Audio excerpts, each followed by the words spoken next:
আছে, তার মধ্যে ছাত্রীর সংখ্যা হচ্ছে 290। এখন 542 থেকে যদি আমরা 290 বিয়োগ দিই তখনই আমাদের কি বেরোবে? ছাত্রের সংখ্যা। ঠিক আছে, তাহলে আমরা করি চলো।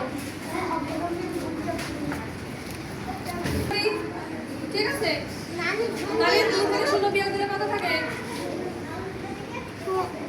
2 তো থাকে। এবার আমাদের কি আছে? উপরে আছে বড় সংখ্যা, নিচে কত?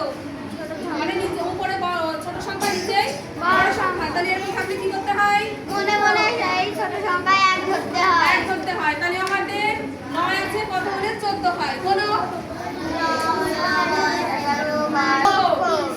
তাহলে 1 আর 2 কত হয়? 3। এবার 5 থেকে 3 বিয়োগ দিলে কত থাকে? 2।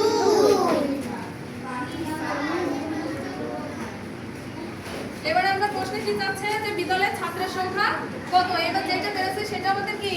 ছাত্রের সংখ্যা।